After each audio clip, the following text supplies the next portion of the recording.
Lorsque Moïse, qui avait grandi en Égypte en tant que prince, revint d'exil, il confronta Pharaon avec un commandement très important de Dieu. « Laisse partir mon peuple. » Mais Pharaon, très têtu, répondit « Non. » Il ne se souciait pas de la souffrance des Israélites, qui désiraient être libres.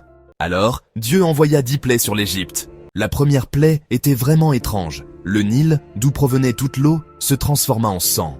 L'eau devint rouge, épaisse, sentait mauvais, et tous les poissons moururent. Les gens ne pouvaient plus boire ni utiliser l'eau. C'était un énorme problème, mais Pharaon ne changea pas d'avis. Ensuite, Dieu envoya une invasion de grenouilles. Elles venaient du fleuve et étaient partout, dans les maisons, les lits, même dans la nourriture. Le bruit des grenouilles était insupportable, mais Pharaon restait sourd.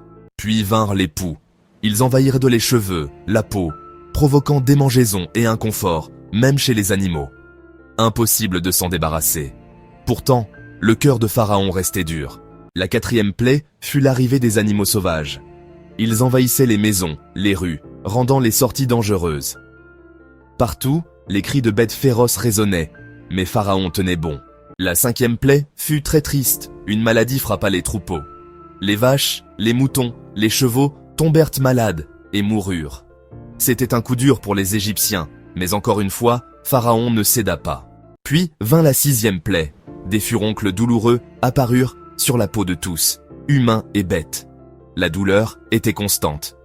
Pourtant, Pharaon ne se laissa pas attendrir. Ensuite, Dieu envoya la 7e plaie, une tempête de grêle jamais vue auparavant avec de gros blocs de glace mêlés à du feu. Elle détruisit les plantations, blessa ceux qui étaient en dehors, mais Pharaon resta de marbre. Vint la 8e plaie, les sauterelles. Elles recouvrirent le ciel et dévorèrent tout ce que la grêle avait épargné. Mais Pharaon refusa encore de libérer le peuple.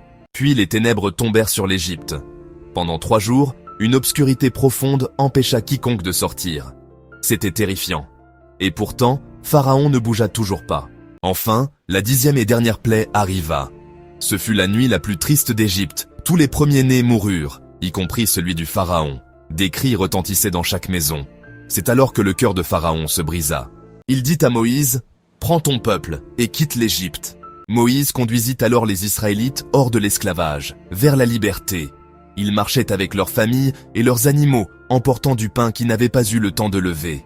La nuit était calme, mais leur cœur était rempli de joie et d'espoir. Mais bientôt, le cœur de Pharaon s'endurcit à nouveau. Il dit « Qu'avons-nous fait en laissant partir tous ces gens ?» Il changea d'avis, rassembla son armée et poursuivit les Israélites. Ceux-ci, voyant l'armée s'approcher et la mer Rouge devant eux, paniquèrent. Ils crièrent à Moïse. Moïse répondit « N'ayez pas peur. Restez tranquilles et vous verrez comment Dieu nous sauvera. » Alors, Moïse leva son bâton. Dieu fit souffler un vent fort et les eaux de la mer se divisèrent.